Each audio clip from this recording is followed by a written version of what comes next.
Sports 2 with Reggie Chapman. Good evening and welcome back. I'm Reggie Chapman with your sports. Week 17 in the NFL is always special. Despite the fact that it's the final week of the regular season, there are still so many playoff scenarios up in the air when things kicked off earlier this afternoon. And the Saints are one of those teams with plenty on the line today, even though they punched their ticket to the playoff weeks ago.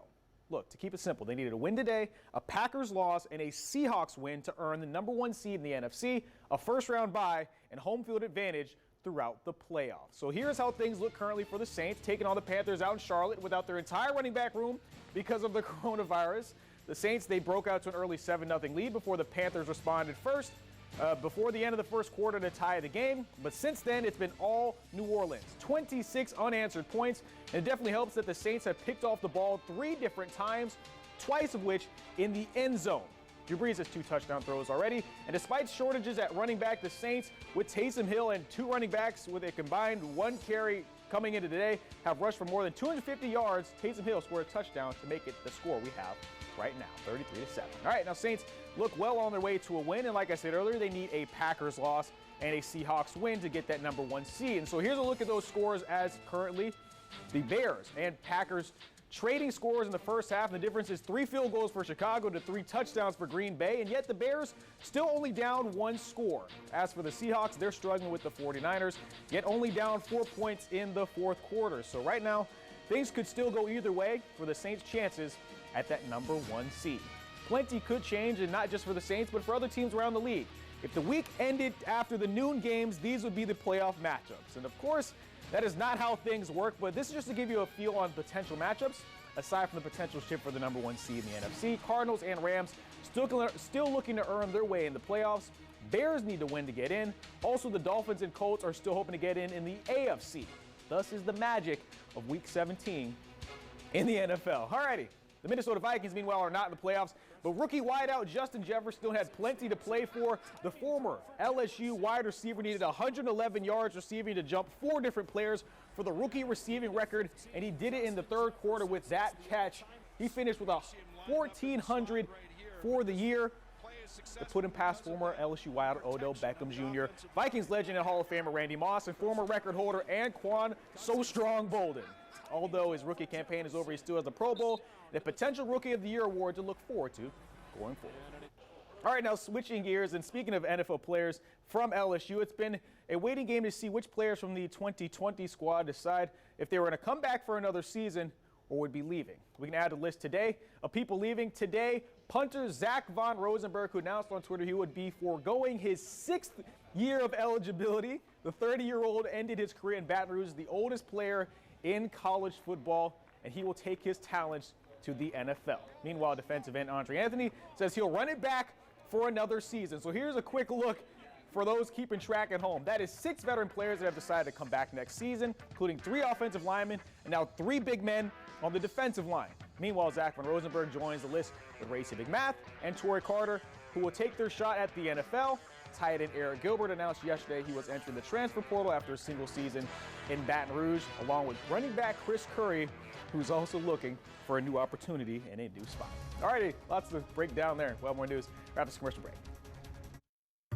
Hiring someone to work on your home or business? Always ask for references and protect yourself by choosing one of the many great... Now, Sports 2 with Reggie Chapman. As we kind of go into the playoffs here, I think obviously we wanted to end the season, continuing to ascend. Yeah, good evening. Welcome back. I'm Reggie Chapman with your sports. Allow me to set the scene for you. #1 seed in the NFC on the line heading into today. A coveted position this season that gets you the lone first-round bye in the conference during the playoffs and home field advantage. And to keep it simple, the Saints needed a win, they needed a Seahawks win, and a Packers loss. All 3 games going on during the early afternoon time slot, and here is how it all went down. And we'll start in Charlotte, North Carolina. Panthers facing off the Saints, who were without their entire running back room because of COVID. Taysom Hill, former running back turned wide receiver Ty Montgomery, as well as practice squad call-up Tony Jones Jr. filled in at running back, and thankfully Drew Brees and Jared Cook were available. Touchdown there made it 7-0 early. Panthers would tie it and would threaten again in the second quarter before Teddy Bridgewater throws an interception in the end zone. That's Malcolm Jenkins. He runs all the way down the field before finally being pushed out of bounds, and that would lead to a drive that would set up Drew Brees to Emmanuel Sanders. That made it 14-7 at this point, and they never looked back thanks to a little bit more help from the defense. Here, it's Grant Haley once again in the end zone for an interception, his first interception, and it's also his Saints debut. Not a bad day. A little bit later, Teddy Bridgewater got hurt. P.J. Walker in. His pass is tipped by Marshawn Lattimore, and he comes up with it. The third of 5 Saints interceptions on the day. And the Saints offense was rolling as well. Drew Brees to Austin Carr.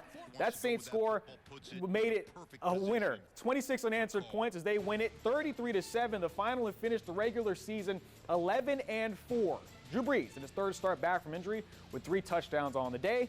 Meanwhile, converted wide receiver Ty Montgomery, who I mentioned earlier, played well, toting the rock today in relief. 18 carries and 105 yards on the day. The Saints handled what they needed to handle for that 1 seed. We'll hear from them in a second. But first, got to check out the other games. Seahawks and 49ers. And just a reminder, Saints need a Seattle win in this one, but they trailed 16-12 with less than 3 minutes to play in this game. And that's until Russell Wilson on 4th down finds Tyler Lockett for the score to make it 19-6. Still a 1-score game. And then after 49ers fumble, Seahawks capitalize, and that's Alec Collins for an 8-yard score to make it 26-16. But the Niners would not quit. Lots of scoring in these last 3 minutes here. C.J. Beathard to Jeff Wilson to cut the lead back to 3 with under 30 seconds to play. They would go for the onside kick, but Seattle would hop on top of it. They win it 26-23, the final, so that box is checked for the Saints. Meanwhile, Chicago Saints fans will have to rely on Mitchell Trubisky to beat the Packers to get that 1 seed, and that's not exactly the position you want to be in. But the Bears did jump out to a 7-0 lead in this one. David Montgomery with the touchdown run in the first quarter. Then in the second, Bears up 10-7, but not for much longer as Aaron Rodgers trying to really complete an MVP-like year. Marquez Valdez-Scantling for a long touchdown to make it 14-10. Rodgers' career-high 46th touchdown of the year, but he wasn't done. Rodgers in the fourth quarter finds Devontae Adams for another touchdown as the Packers do win this game. So Saints will not get that number 1 seed. Packers do, 35-16. A final there. So with that, the scene is set. Here's a look at the NFL playoff bracket. Packers get that first round bye. Saints will take on the Bears, who could not come up big for them today. But the biggest news, though, is that they will play that Saints versus Bears game on Sunday at 3:40 instead of the potential that they could have played it on Saturday, which means that there is at least a chance to start running back Alvin Kamara. He might be able to come back after testing positive for the coronavirus earlier this week. He will need to stay symptom-free and be cleared by team physicians. It'll also be tough because he would have been away from the team for 10 days without practicing or team meetings in person, and that's something that we're going to have to monitor going forward. Now, the Ravens-Titans game, as well as the Steelers and Browns game, are both set for Sunday. And the rest of the matchups you see on your screen are set for Saturday, including that Washington football team Buccaneers matchup, as it seems the Washington football team has pulled out that game just now. Here's what the Saints said about closing out that season win. I think it was really good. I mean, really for us as a team, I mean, especially down the stretch here, you know, you're playing for so much each and every week. And obviously we've endured a lot throughout this season with injuries and having, you know, various guys down at key positions, you know, throughout. Obviously we were dealt kind of a crazy hand, you know, with the running back situation going into this game. But, man, it says so much about our team, the way that we've been able to respond. And also I think we've been able to see a lot out of young players that now are playing, you know, more pivotal roles for us. Young players, including, will got them some wins this season. Now, meanwhile, the Minnesota Vikings were not in the playoffs, but their young wide receiver, Justin Jefferson, had plenty to play for. The former LSU receiver needed 111 yards receiving to jump 4 different players for the rookie receiving record, and he did it in the third quarter with that catch you just saw. Jefferson is finished with 1,400 yards on the year to put him past former LSU wideout Odell Beckham, Vikings legend and Hall of Famer Randy Moss, and former record holder Anquan Boldin for most receiving yards for a rookie in their rookie campaign. He still has the Pro Bowl and a potential Rookie of the Year award to look forward to next. And now, speaking of LSU players in the NFL, it's been a waiting game to see which players from the 2020 squad decided they'd be coming back for another season and who would be leaving. Add to the list of people leaving today is punter Zach Von Rosenberg, who announced on Twitter he would forego his 6th year of eligibility. The 30-year-old ended his career in Baton Rouge as the oldest player in college football and will take his talents to the NFL. Meanwhile, defensive end Andre Anthony says that he will run it back for another season. So for those keeping track at home, that is 6 veteran players that have decided to come back next season, including 3 offensive linemen and now 3 big men on the defensive line.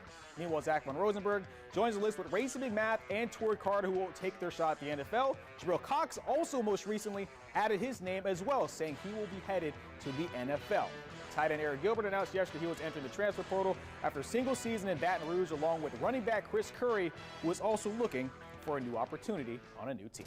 All right, that's it for sports. A lot to break down. Saints headed to the playoffs. It's playoff time, everybody. Time to get excited. More news after this.